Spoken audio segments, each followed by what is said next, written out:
é tentar não borrar minha maquiagem, não quero chorar, mas vai ser um pouco difícil. Eu vou tentar bastante, né? Eu, quando cheguei na paróquia, chorei sozinho, do nada já. Então, tentar ser um pouco mais forte. Um dia que eu estou muito feliz, emocionada. Minha filha caçula vai casar. Eu desejo a ela e meu genro muitas felicidades e bênçãos dos céus. E a Rose significa para mim uma bênção de Deus. É muito estudiosa, trabalhadora, responsável. E eu desejo a eles e a ela tudo de bom. Ela é tudo na minha vida. Abaixo de Deus, ela é tudo na minha vida. Estamos aqui, né, nesse marco importantíssimo da tua vida adulta, né? Em nome de todas as irmãs, Lene, Cláudia, Gerli e eu, a gente te deseja muitas alegrias, muito sucesso, uma vida próspera, nosso carinho por ti, o desejo que tua vida floresça cada vez mais comum entre a gente. Então, sucesso. Eu acordei animado, eu tô bastante ansioso, eu tava bastante ansioso, essa foi a semana mais longa da minha vida. Eu comecei a semana com 31 anos de idade e no momento eu me encontro com 67 anos. E a gente ainda não chegou no momento do casamento, no qual eu ainda posso envelhecer mais 2 a 3 anos. É teoricamente daqui a pouco, mas o tempo não passa. Muito feliz, gosto demais da Rose, vejo que meu filho gosta dela, vejo que ela gosta dele.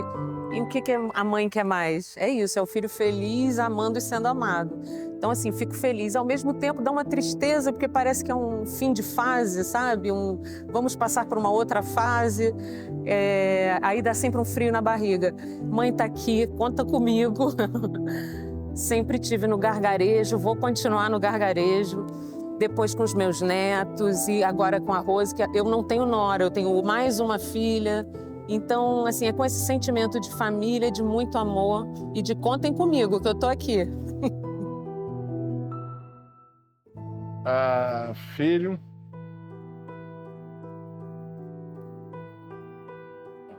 Bom, vamos lá. Olha.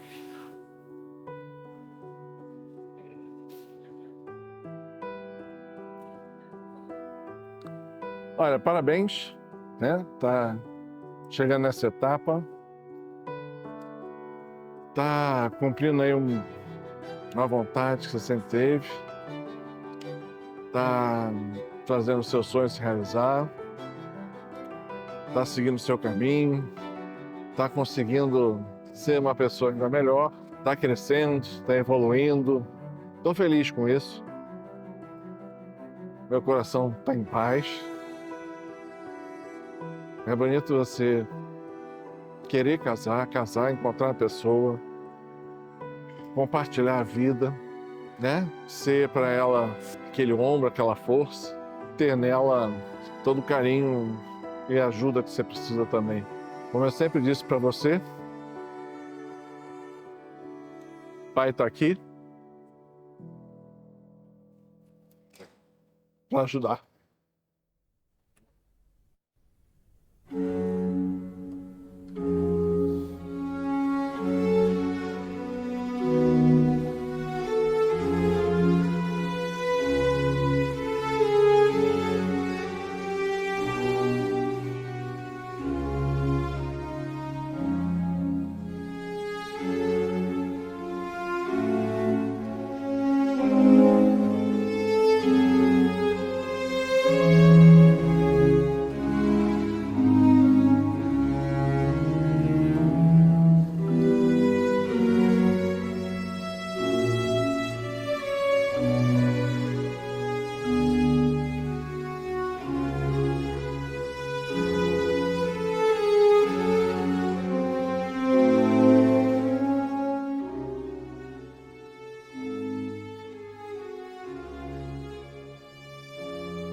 Louvado seja nosso Senhor Jesus Cristo. Bom dia, meus queridos irmãos e irmãs. É uma alegria muito grande nós estarmos aqui presenciando este grande momento na vida dos nossos irmãos, Pedro e a Rosilene. E nessa liturgia, nós vemos uma série de leituras que vão nos aprofundando no mistério do matrimônio, que de fato é um mistério. Eu gostaria de fazer uma pequena meditação com vocês, para aí depois a gente entrar nos aspectos práticos, não é assim? Porque primeiro a gente vem fazendo toda uma teologia do matrimônio, e aí depois nós vamos entender em que isso tem implicações práticas na nossa vida, especialmente na vida de vocês, que hoje estão constituindo uma nova família. E digo nova justamente porque na primeira leitura São Paulo faz menção a uma leitura muito famosa do Gênesis, que é o primeiro livro da Bíblia, em que Deus diz que um homem deixará os seus pais, se unirá à sua mulher, e ambos formarão uma só carne. Inclusive, uma vez me perguntaram assim, padre, como eu posso fundamentar na Bíblia que as pessoas não devem ter relações íntimas antes do casamento? E eu fiquei me perguntando isso, depois eu até perguntei, quem foi que perguntou isso para você, né? Foi um evangélico? Falou, foi. Porque a cara da pergunta é essa, né? Onde está na Bíblia? Normalmente os evangélicos fazem essas perguntas. Mas aí me veio esse entendimento. Está aí no Gênesis. Existem 3 passos aí, um seguido do outro. Primeiro, o homem deixará seus pais. Depois ele se unirá à sua mulher, que é o que vocês estão fazendo agora. E depois formarão uma só carne. No mundo moderno, a tendência é que aconteça o contrário, né? Primeiro forma uma só carne. Depois, quem sabe, se une à mulher, e aí depois, talvez, um dia vai deixar os seus pais, né? Vai sair da casa dos pais. Né? A gente vê uma crise no nosso mundo que, no fundo, é uma crise de maturidade. É uma crise de pessoas que estejam dispostas a assumir compromissos para toda a vida. E aqui nós vemos um grande exemplo de vocês. Vocês estão nos dando exemplo hoje. Um exemplo de maturidade, um exemplo de desafio mesmo, de se desafiar a sair da zona de conforto. Agora, isso que Deus coloca no livro do Gênesis, ele coloca como uma regra para todos os seres humanos. No mesmo trecho, mais ou menos assim, né? No mesmo livro do Gênesis, antes de Deus criar a mulher, Deus cria o homem. E cria todas as coisas, os animais, as plantas. E ele diz ao homem, dá nome a tudo que existe. E por que ele faz isso? Ele faz isso porque, primeiro, para ensinar ao homem que tem poder sobre a criação. De fato, o homem está acima do resto da criação, apenas abaixo dos anjos. E por isso ele tem autoridade para dar nome às coisas. Mas tem um segundo motivo. O segundo motivo é o seguinte, é para que o homem compreendesse que nenhum dos animais tem o mesmo nome que ele tem. A palavra homem e mulher, as palavras homem e mulher, no hebraico, são a mesma palavra, muda apenas o gênero masculino e o feminino. Homem em hebraico é ish, mulher em hebraico isha. Então ele percebe que nenhum dos animais tem o mesmo nome que ele tem. E ele se sente só. Ele sente a necessidade de uma companheira. Então Deus tira uma costela do lado de Adão, que é um osso que fica no meio do corpo, justamente para mostrar que homem e mulher têm a mesma dignidade diante de Deus. E dali faz a mulher. E a mulher complementa o homem. O homem sem a mulher está incompleto, lhe falta uma parte física mesmo. E a mulher também está incompleta sem o homem, porque também lhe falta uma parte. E esse amor que existe entre os dois, essa atração que existe entre homem e mulher, é uma atração de complementaridade. Essa compreensão que nós temos nos faz entender o seguinte, Pedro, você sem a Rosilene está incompleto. E passa a estar incompleto a partir de hoje, mais ainda sem ela, porque vocês formam uma só carne. E a mesma coisa a Rosilene, sem o Pedro está incompleta. Cada um de vocês tem a sua particularidade. Tem o seu jeito de pensar, tem o seu jeito de falar, o seu jeito de agir. E às vezes é difícil a gente lidar com as diferenças. Quando o outro é diferente de mim, dependendo do modo como eu me relaciono com essa diferença, a minha tendência é considerar a diferença como uma agressão a mim. Mas eu gostaria de pedir que vocês não pensassem desse modo. Pensem que aquela diferença me complementa. Ela me torna mais humano, mais pleno na minha humanidade. Porque a humanidade é uma só, mas ela é dividida em duas metades, a metade masculina e a metade feminina. Por isso o homem deixará os seus pais, e a mulher também. E é o que simboliza esse gesto de você vir com o seu pai e a sua mãe aqui, depois o Pedro vai, aperta a mão do seu pai, aperta a mão da sua mãe, e eles saem e você fica com ele. Deixará os pais, se unirá em matrimônio, né? E ambos formarão uma só carne. E aí São Paulo diz, este mistério é grande. Hoje nós estamos celebrando a missa toda em latim. Eu sei que muitos dos senhores e senhoras terão dificuldade de entender. Até o padre tem dificuldade de entender de vez em quando. Eu peço até desculpas se meu latim for meio macarrônico, certo? Eu não tenho tanto costume assim de celebrar, mas foi um pedido especial do Pedro, né? Nós nos conhecemos há muito tempo. Na época que eu fui dar um curso lá em São Conrado, curso de férias, eu era seminarista.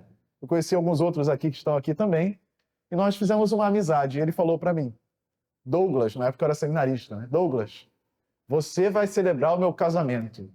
Isso deve fazer o quê? Uns 5, 6 anos, mais ou menos, né? Por aí. Mas, pois é, estamos aqui hoje, que beleza. Foi profético esse chamado, né?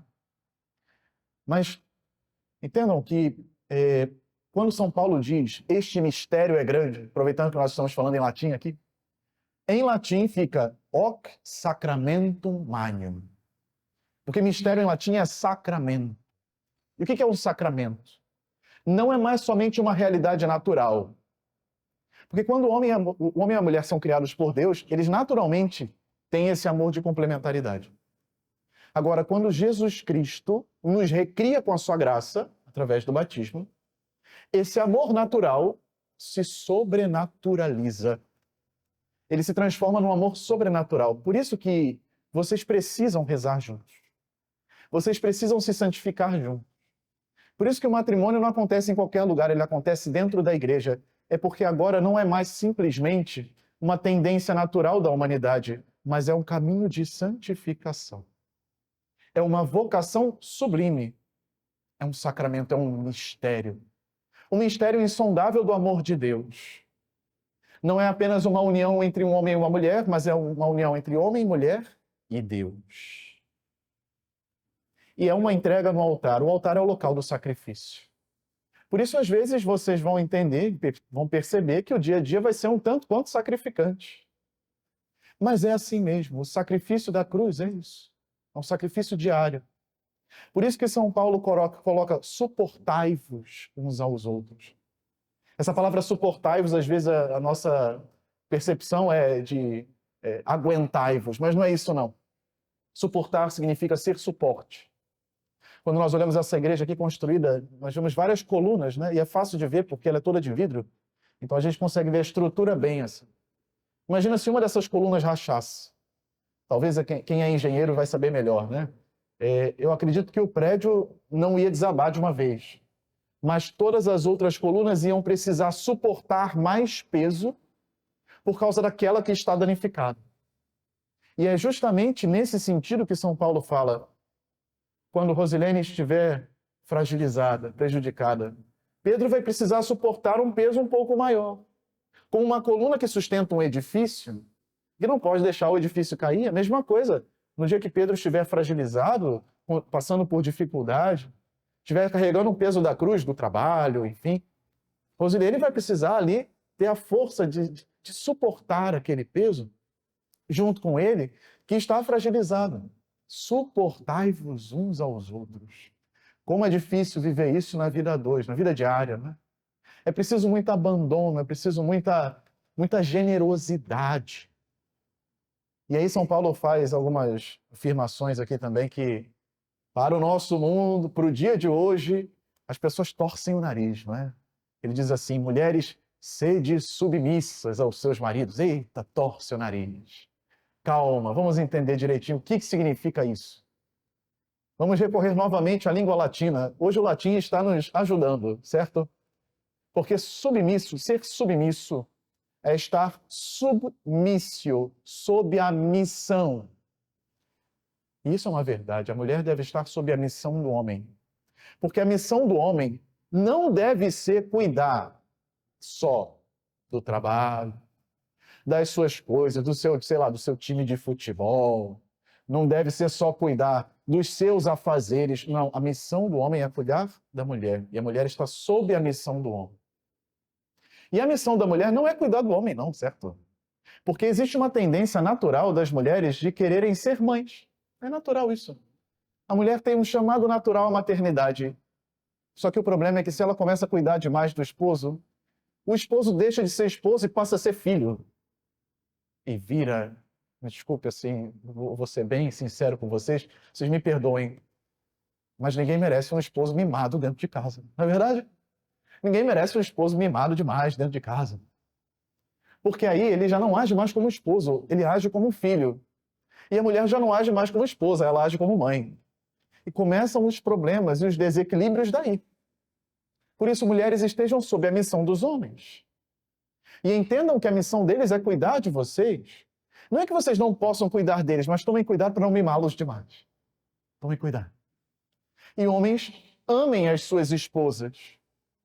Porque às vezes a tendência do homem é tratar as coisas com muita praticidade. Os homens normalmente são muito pragmáticos, são muito sistemáticos. E isso pode acabar gerando, eu não digo que seja sempre, mas pode acabar gerando uma certa frieza na relação. A mulher precisa se sentir amada, se sentir desejada. Isso precisa ser verbalizado. Isso precisa ser demonstrado através de gestos, de atitudes, de escolhas diárias. Por isso, homens, amem as suas esposas. E essa relação, ela faz eco com a relação de Cristo e a igreja. A igreja é submissa a Cristo, mas a igreja deve amar, e Cristo ama a igreja. O amor que Cristo demonstra à igreja é o amor de cruz. Então, Pedro, no dia que tiver difícil, e eu sei que você vai fazer isso, guarda bem essas palavras. No dia que a coisa estiver difícil, olha para o crucifixo e se coloca lá, no lugar de Jesus. Se coloca lá crucificado pela tua família, pelo bem dos teus. E isso vai te dar força, vai te dar ânimo para sustentar, para aguentar. A mulher não sobe na cruz? Mais ou menos. Rosilene, no dia que estiver difícil, se une à Virgem Maria. A cruz de Nossa Senhora não é a cruz física, mas uma cruz espiritual. Não deixa de ser pesada por conta disso. É verdadeira. Se une a Nossa Senhora. E ela vai te ajudar e vai te sustentar de pé. No meio da tormenta, no meio da adversidade. Mas não é só de tristeza, de amargura que vivem os nossos dias, não, muito pelo contrário, certo? Porque, na verdade, essas dificuldades, elas são pontuais no meio de uma vida feliz que nós optamos quando vivemos no amor de Deus.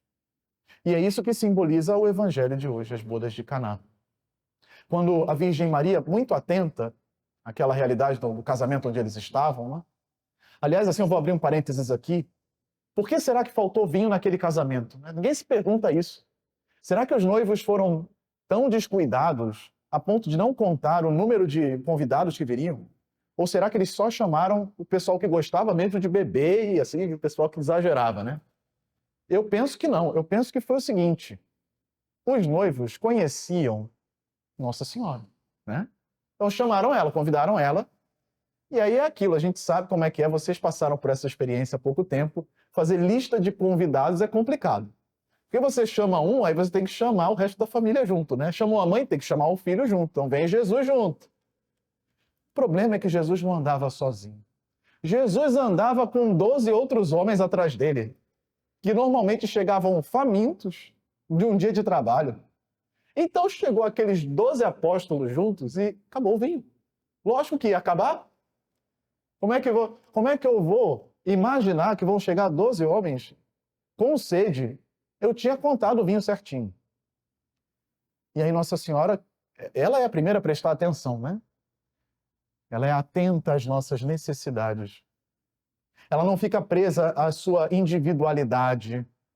Ela não é egoísta. ela olha primeiro para o que o outro precisa e depois pensa na sua própria necessidade. Então ela vê, eles não têm mais vinho. Essa qualidade de romper com o egoísmo, de olhar a necessidade do outro, isso é fundamental dentro do matrimônio. Pensar primeiro no outro, querer primeiro o bem do outro, isso é fundamental. E aí Nossa Senhora fala para Jesus, eles não têm mais vinho, o que nós vamos fazer? No fundo, meio que empurrando a responsabilidade para ele, olha, você que é o culpado, meu filho, vai lá e resolve. Aí Jesus diz para Nossa Senhora, mãe, a minha hora ainda não chegou, não interessa, eu não estou aqui pedindo favor. Eu sou a sua mãe, vai lá. E aí ele diz o quê? A última palavra sempre é do homem, não é assim? Sim, senhora. É sempre a última palavra é essa. Ele diz, sim, senhora. E vai. Manda encher as talhas de água e transforma-as em vinho. O que simboliza a água? É a nossa humanidade. Se nós compararmos a água ao vinho, o vinho tem um valor muito maior do que a água. E a nossa humanidade, comparada à divindade de Nosso Senhor, é assim também. Não é que a água seja sem valor. Ela tem um valor. Mas é um valor infinitamente menor do que a divindade de Cristo. Agora, quando nós apresentamos essa humanidade para Jesus, quando nós colocamos essa humanidade à disposição de Jesus, ele faz transformar aquela humanidade em divindade. Ele transforma o nosso amor humano em amor divino. Ele transforma a nossa capacidade de nos entregar humana em uma entrega generosa, divina. E isso está simbolizado, inclusive, na missa, quando o padre prepara o cálice no ofertório, ele coloca vinho no cálice, mas derrama uma gotinha de água, que é simbolizado como que a nossa humanidade mergulhada na divindade de Nosso Senhor. Hoje é o dia de vocês mergulharem na divindade de Nosso Senhor. Certamente, esse não é um fim de uma caminhada, mas é o início de uma. É o início de uma caminhada muito feliz, aonde por vezes parece que o vinho está acabando, aonde por vezes vai parecer que todas as coisas não têm solução. E de uma hora para outra, Cristo vai agir. E ele vai transformar a água em vinho. Vai transformar a humanidade em divindade. Vai fazer vocês enxergarem o sentido espiritual de tudo que vocês vivem. Dar um propósito feliz para a vida de vocês. E eu espero que isso aconteça mesmo. Da minha parte, Padre Douglas, saibam que vocês podem contar comigo. O que for necessário, precisar vir conversar, partilhar alguma coisa, se confessar, enfim, eu estou à disposição. E eu quero realmente consagrar, desde já, esta família que se inicia ao Sagrado Coração de Jesus, ao Imaculado Coração de Maria e ao Castíssimo Coração de São José também, aproveitando que nós estamos aqui na Igreja de São José. Que Jesus, Maria e José, a Sagrada Família, possam ser sustento, coragem, ânimo na caminhada de vocês, de hoje em diante. Sempre lembrem-se disso. Vocês nunca estão sozinhos. Vocês contam com os seus pais, vocês contam com os padrinhos, vocês contam com todos aqui que estão presentes e testemunham esse momento. Mas principalmente vocês contam com o nosso Senhor, com a Virgem Maria, com o seu anjo da guarda e também com São José. Em nome do Pai, e do Filho, e do Espírito Santo. Amém. Pedro e Rosilene, viestes a esta igreja para que na presença do sacerdote e da comunidade cristã, a vossa decisão de contrair matrimônio seja marcada por Cristo com um sinal sagrado. Cristo abençoa com generosidade o vosso amor conjugal. Já vos tendo consagrado pelo batismo, vai enriquecer e fortalecer-vos agora com o sacramento do matrimônio, para que sejais fiéis um ao outro por toda a vida e possais assumir todos os deveres do matrimônio. Então agora nós vamos para o rito propriamente do matrimônio, em que são feitas 3 promessas. A primeira, na verdade, é uma declaração de liberdade, porque o amor sempre é livre. Nesse sentido, tomem cuidado com o ciúme. O ciúme mata a liberdade. Não deixem que o ciúme entre no relacionamento de vocês. Em segundo, é a promessa da fidelidade por toda a vida. E aí, prestem atenção também de cuidar cada um de si. Às vezes surgem situações na vida que podem ameaçar essa fidelidade, mas vocês devem ficar firmes um com o outro, não apenas quando estiverem juntos, mas também individualmente. E a terceira promessa é a da fecundidade, porque o verdadeiro amor, ele é livre, fiel e dá frutos. Pelos frutos conhecereis a árvore. Se Deus quiser, verão bastante aí, frutos abençoados da união de vocês. Pedro e Rosilene, viestes aqui para unir-vos em matrimônio. Por isso eu vos pergunto perante a igreja, é de livre e espontânea vontade que o fazeis? Sim. Sim. Abraçando o matrimônio, ides prometer amor e fidelidade um ao outro, é por toda a vida que o prometeis. Sim. Sim. Estais dispostos a receber com amor os filhos que Deus vos confiar, educando-os na lei de Cristo e da Igreja? Sim. Sim. Para manifestar o vosso consentimento em selar a sagrada aliança do matrimônio diante de Deus e de sua Igreja aqui reunida, dai um ao outro a mão direita.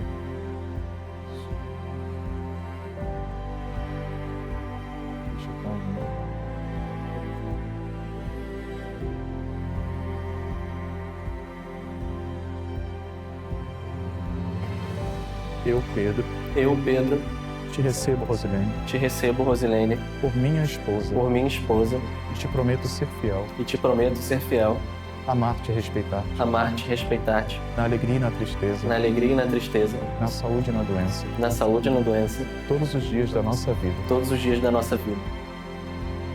Eu, Rosilene, Eu, Rosilene, te recebo, Pedro, te recebo, Pedro, por meu esposo, por meu esposo. e te prometo ser fiel, Prometo ser fiel, amar-te e respeitar-te, amar-te e respeitar-te, na alegria e na tristeza, na alegria e na tristeza, na saúde e na na doença, saúde e na doença, todos os dias da nossa vida. todos os dias da nossa vida.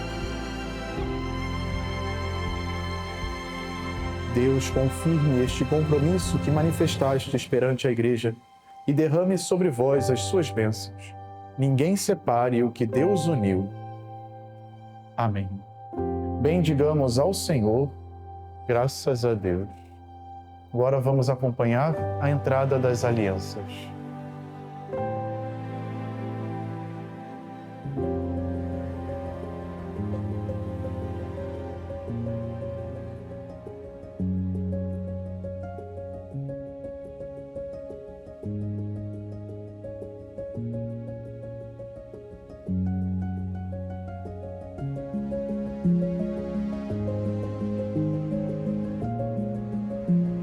Deus abençoe estas alianças que ides entregar um ao outro em sinal de amor e fidelidade. Amém.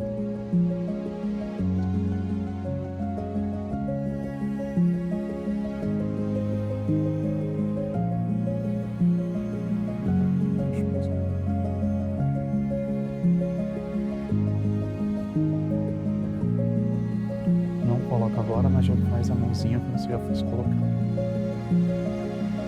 Rosilene, Rosilene, recebe esta aliança recebe esta aliança em sinal do meu amor em sinal do meu amor e da minha fidelidade. e da minha fidelidade. Em nome do Pai, Em nome do Pai, do Filho do e Filho do Espírito e do Santo. Espírito Santo. Amém. Amém. Pode colocar a aliança. Dá um beijinho na aliança.